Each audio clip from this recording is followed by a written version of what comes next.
guys a behind-the-scenes look at how we create movie magic. Now, as you might know, the word movie is a nickname for motion picture. And in the earliest days of filmmaking, it must have truly seemed like magic. Now, in the late 1800s, the Pettibone Brothers Manufacturing Company produced magic lanterns like this one, which were widely used by traveling showmen to project images onto white backdrops. Now, just imagine, you're sitting in a darkened tent, when suddenly the white backdrop is revealed and a single image appears. Then, when seen in the right order, in the right light, and at the right speed, those images seem to come to life to create a magical new world.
Under your butts.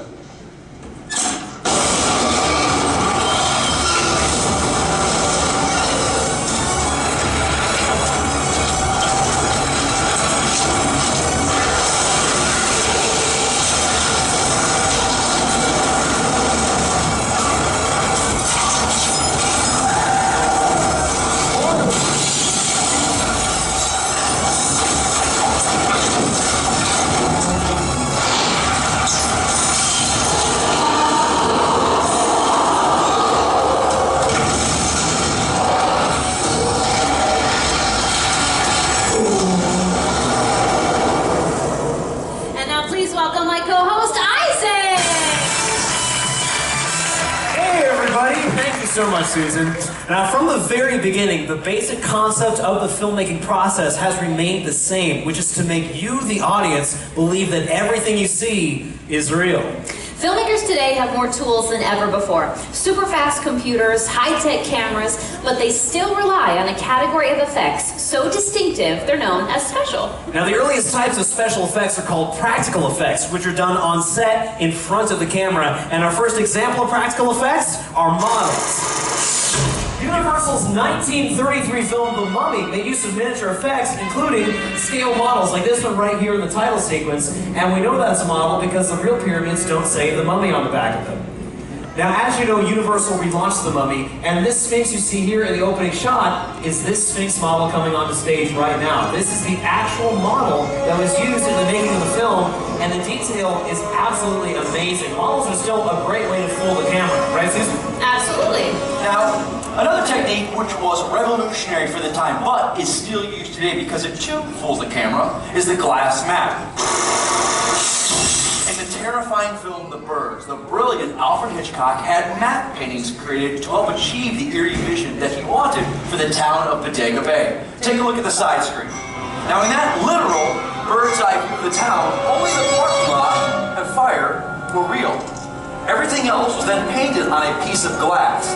This mat was then slid into place. Once that was done, they added footage of the birds, which helped to complete the effect.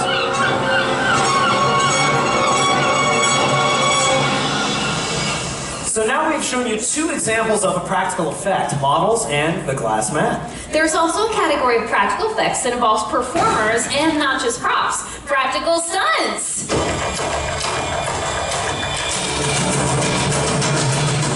Did someone say stunts? Let's hear it for our special effects show stunt department! Wow, hey Susan, why don't we get a cool entrance like that? Oh, because we have nice pants on. Touché. Speaking of fancy entrances, Joel, you didn't get to rappel in. Do you have something else? Show them something cool. Yeah. Did someone say stunts? Wow, nice. Woo. Well, you may not recognize their faces, but you've probably seen them in numerous film and TV projects, sometimes doubling for your favorite stars. You just met Joel. We have Ryan, who repelled on my right, and our coordinator, Michael, repelled on my left. Now, Michael, wouldn't you agree that stunt performers almost always double for actors when it comes to stunts? Absolutely. Most actors do not like to get kicked in the face. Kicked in the face? Like so. Oh yeah. And he's up and ready for take 2. Wow. Could you break that down for us, technically speaking?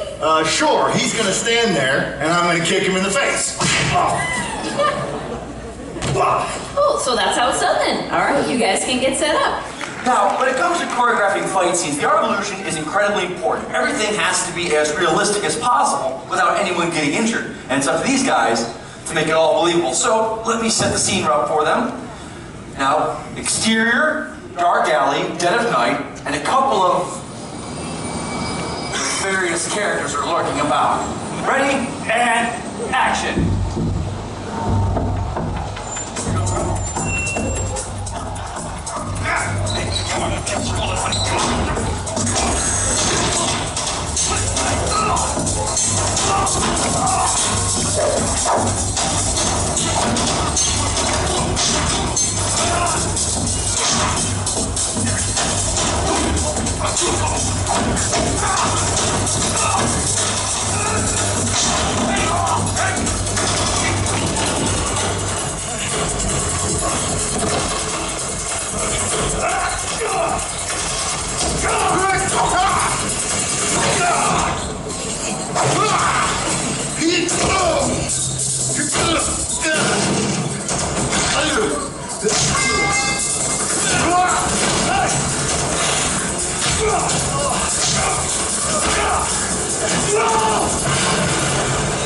Let's hear it for our stunt department! Outstanding, you guys! Now, needless to say, this isn't the type of thing anyone should try at home, right? That is correct. Great work, you guys. Don't worry, we'll see them again shortly. Now, did you guys notice the sound effects in that scene? Like the dynamic punches, the dumpster hit. Isaac, what do we call those added sounds? Foley. Now, some of you may have heard that term Foley before, which is the process of adding sounds to a scene after it's been shot. But do you know its origins?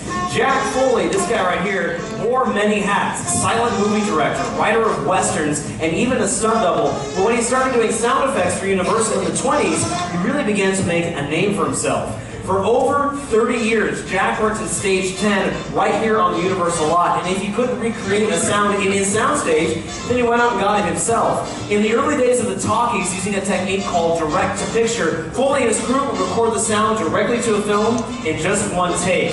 The synchronization with the actor's motions on the screen had to be perfect, because one mistake meant they had to start all over again from the beginning. And to help us experience what that might have been like, let's welcome our first volunteers.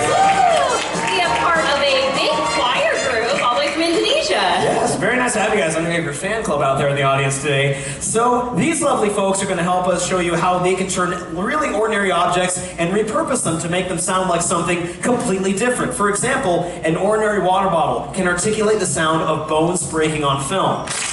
Just like that. You can try that at home. Now we're going to take a look at a split screen clip. On one side, you're going to see the movie Identity Thief with Jason Bateman and Melissa McCarthy. And on the other side, you're going to see Universal's professional Foley artist hard at work. Take a look. Now I have a plan.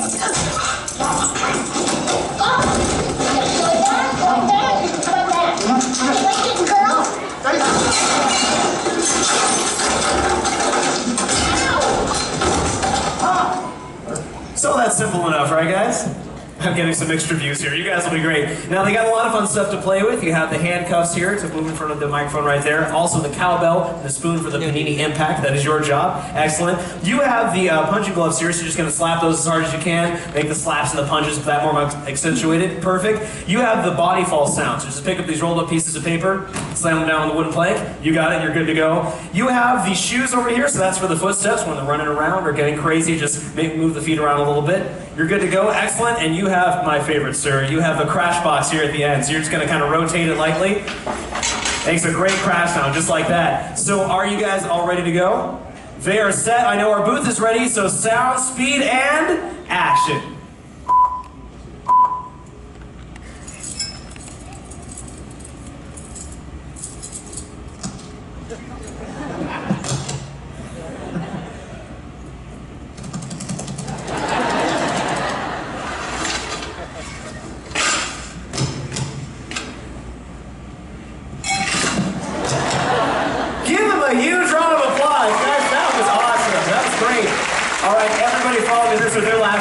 It's fun, right? Come on over here. Now, those of you in the audience probably noticed that the scene was a lot more quiet that time. Well, now we're going to put back in the music, the dialogue, and we're going to add the Foley effects these lovely folks just provided for us here live. So guys, go ahead and stop right here. Turn around and face the side screens. Let's get their clip rolling. Get over here and give me your ribs. Okay? Now, I have a plan.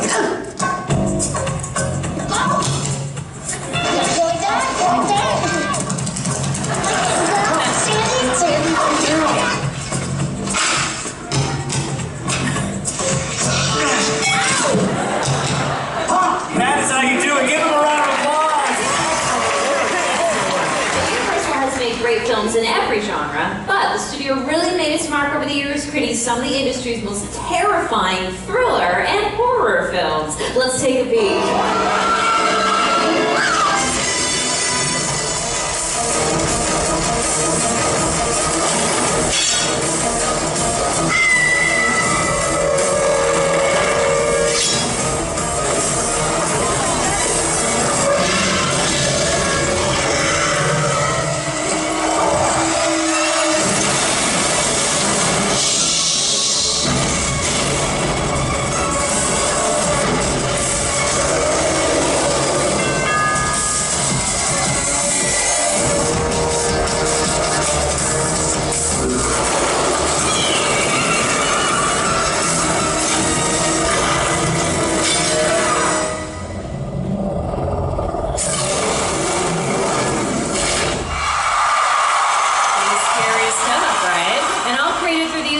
Special horror effects. Emerging from the shadows just behind me are the stars of our horror family, the classic Universal monsters. We have Nick Ketz of Chucky and His Bride, Dracula, Michael Myers, Imhotep from The Mummy, Phantom of the Opera, and Mother Bates. The perfect setting for our next demonstration. This is Daniela. Everyone say hi, Daniela. Hi, Daniela. Welcome! Now, Daniela was picked for her scream, so let's say you were face to face with Norman Bates. Daniela, let's all hear how you would scream! All right, short but sweet. Give her a hand. That was awesome. Now, as you saw in that fight earlier, stunt performers have to have a very high pain threshold. So my question is, do you? Well, do you? Because this next demonstration involves movie blood. Does anyone know what Alfred Hitchcock used for movie blood in the original Psycho? Shout it out! Shock the surface, right? Yeah, see, Psycho was a black and white movie, so they could get away with that, but nowadays, movie blood has to be a lot more realistic. Thank you for giving us a hand. Literally. Now, kids, remember, do not try this at home. Right, try it at a friend's house. Exactly. All right, Danielle, could you put your right arm out in front? Like that. Right great. there, perfect. Here we go. Line it Let's up. go. Whoa, whoa! You're not going to use the machete, are you? No, Daniela, we're not going to use this crazy machete. No, we're going to use the sharper knife. All right, put that arm out. Take a look at the side screens, everybody, and scream on 3. 1, 2, 3.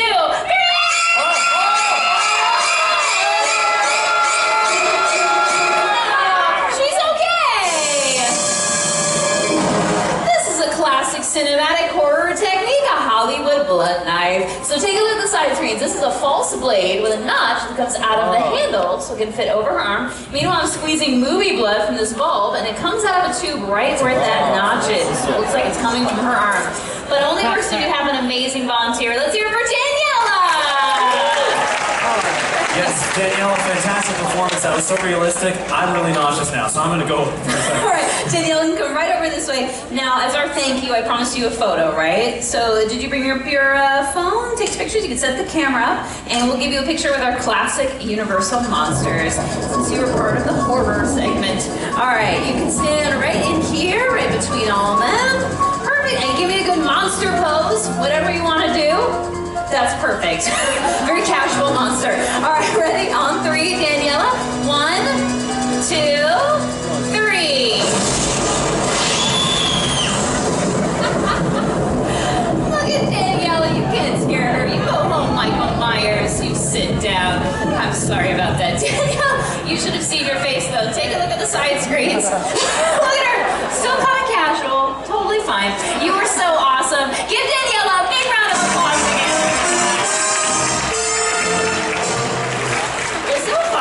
We've been covering practical effects, and now we're going to switch to visual effects, which are done in a computer. So to help me demonstrate motion capture, or as we call it, mocap, please welcome back my co-host, Isaac!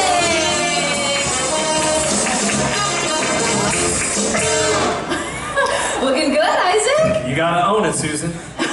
Yeah. Let's activate our perimeter sensors, please. There we go. So the markers on his suit reflect light back into these sensors, which then goes into a computer and captures all their movements. So we're ready here. We can see the capture on our screens now.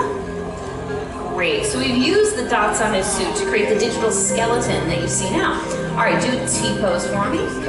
Great. We always start with this T-pose just to mark the beginning of each take. That way we can... Isaac? This isn't my suit, Susan. It is now. All right, take your left hand, touch your nose. All right. And switch to the right hand. Good, and let's repeat that sequence. We start with some simple movements to fully calibrate the system. All right, go to neutral, and now let's do full body movements. Start with jumping jacks. Okay, that's good. And then jog in place in just a little bit. Okay. So what digital animators do is they start with the skeleton you see, then they can change the aspect ratio, then add a wire frame on top. And then finally, they will add skins. So using this technology, we can turn Isaac and his movements into anything we want. So Isaac, we have turned you into a cuddly, friendly teddy bear. Oh, cool. Yeah, Aww. not just any teddy bear though. You're the star of Universal's Ted. Oh, no way. You're waiting outside the nightclub now, all right? Okay, we got Kirby Dublin shooting. Here we go. All right. Oh, yeah. Yeah, you like that? All right, here's a couple more for you. Yeah. Oh, yeah. Get one for the ladies. Woo! You get what you asked for. That was great. In fact, Ted, what do you think of the show so far? That's why I watch these things. It's like a cool behind the scenes thing. You wouldn't know. Thunder Buddies, Ted? Thunder Buddies for life. Nice. Let's hear it for Ted and my co-host Isaac. Now, fun fact. Phil Tippett Studios created a very special mocap suit for Seth MacFarlane so he could act and direct at the same time. Let's take a look at the genius behind Universal's Ted. We were able to do Ted in a completely lifelike way and to use technology in a way that it really hasn't been used to date. What that technology does so well is it takes fantastical characters and makes them as realistic in movement as possible. Pretty cool, huh? But as far as technology has come with visual effects and CGI, some things just look better when they're real. Like fire. Let's take a look at some fire stunts in Universal Films.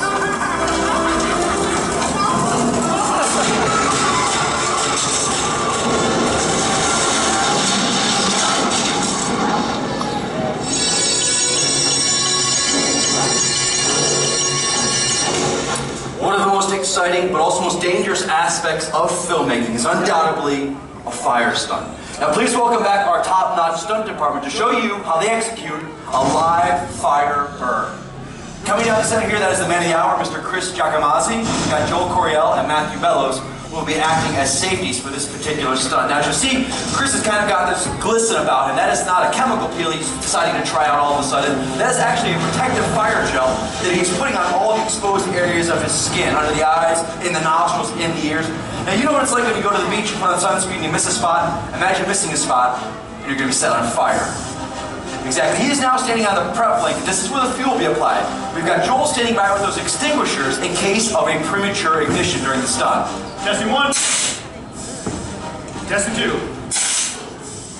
Very good. Mike, Yes, sir. we are ready to fuel. Go for it. Now, at the completion of the stunt, he will then move to this area which is called the fire blanket. This is where he waits to be extinguished. At this point, we are looking for a thumbs up. Any reason we see a thumbs down, we immediately call in a medical team. Ladies and gentlemen, I need to stress that these are trained stunt professionals using specially designed equipment. Please never attempt anything like this at home. Now, this is Chris' 10th burn. He's going to be going for anywhere between 8 to 10 seconds. Guys, can we dim our lights and also set our clocks to 0, please? And ladies and gentlemen, I need to say at this point, please remain seated for the duration of this stunt. Now we are under a time constraint. You can see once that fuel is applied to the body there's a very high evaporation rate on that liquid. So as you can imagine with a stunt like this, they want to get it right the first time and have to repeat it more than they need to. Guys, I'll turn it over to you whenever you're ready. We're ready to rock. Joel, you set? Ready. Chris, you set? Ready and action. Lighting. You're lit.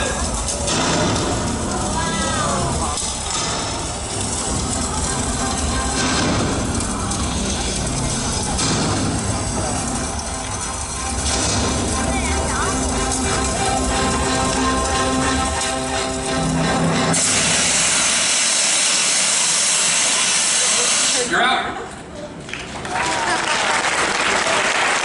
And it's arrival here for 17.95 seconds. A new personal best record for our team here. Let's give a round of applause for Mr. Joel Coriel, Mr. Matt Coates, and the man on fire, Mr. Chris Giacomazzi. I think you got him, buddy. Well, it's certainly hard to top that, but we're going to try with our final demonstration to create a scene that's truly out of this world.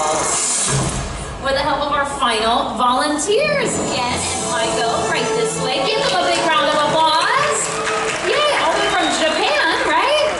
Excellent, excellent. Right this way. So Gen, I'm going to send you to our coordinator, Michael. He's going to give you your helmet. There he is. You can go right to him. And Michael, right over here. I'm going to have you stand on this mark. Perfect. So, Migo, boy, do I have a surprise for you. So, coming in is our Fisher flying rig. It is a very sophisticated, computer-controlled cable system that creates the illusion of flight. So, it sounds complicated. Don't worry, there's an app for that. Here it is. So, I'll show you and everyone how this works. I'm going to hit disable. All right, so we're going to use this here to move him up and down. And we're going to use the grid to move him all around, okay? So I'm going to set it for the top of the shot, re-enable it, hand this to you, and don't worry, I'm going to tell you what to do here the whole time, okay?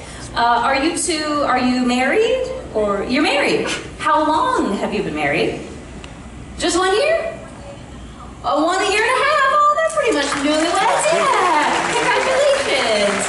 For the first time in a year and a half, you get to be in charge of the remote control. So we're gonna get him all hooked in there. Stay right here. I'm gonna check in with your husband, all right? So, yep, you can sit down into it. Great. Again, any final words for your wife of a year and a half? He said he loves you very much. Yeah. Huh? Oh, he said he wants to take you shoe shopping in Beverly Hills tomorrow. He says money is no object. Right? Go with it. All right, let's get our back plate up, and we're going to use rear projection for the shot, and we're all set. Let's take him up. So move this, touch that, and move that up there to that midway. Yep, keep going. Yeah, he's okay. All right, again, keep your shoulders back, okay? That's going to help you, and your chin up. Just like that. You look so natural up there. All right. We'll go with that. All right, so you can let go of that. And now let's move him forward. So just take this, touch, yeah, you can let that go. Touch this and move this back over here. Cross that line right there. Okay, now you're gonna wave to Earth. Keep your balance up. That's okay, we'll do it one more time. So bring that back to that first square and stay right here. I'm gonna help him. Again, I think you need a little help, so that's okay. Get those shoulders back and your chin up. What you did before is fine. That's perfect. Perfect. Okay. We'll do take 2. Just take him up a little higher. So touch this again. Bring that back up. Oh, that's too high. That's too high. Bring it down. No. Bring it back down. Okay, again. She's having a little fun with you, okay? I'm sorry, don't look down, whatever you do. Yeah, bring that all the way. Okay, we're gonna stop. So touch disable. So hold that. Hold it. Okay, hold it. Stay here. Again, I'm gonna help you, okay? We're gonna take that away from her. I'm right here. Put your feet down. Okay, he's okay, everybody. Give him a big round of applause. Yeah. Okay. Michael, what are you doing? Okay, I'm gonna take this away from you, okay? I've never had to do that. I think you need a little counseling. All right, so you guys bring it down. Okay, the blue has it. Put your shoulders back in. Remember, like we told you, shoulders back. Is the crew gonna come out? Okay, he's coming. I'm so sorry. Come with me, Michael. Come with me. I'm very sorry about all this. Ron, okay, you stay right here, okay? Stay right there. I'm gonna get you out of this helmet. You're out of the rig and everything, okay? And you can give her a big hug if you want. I think she was a little scared.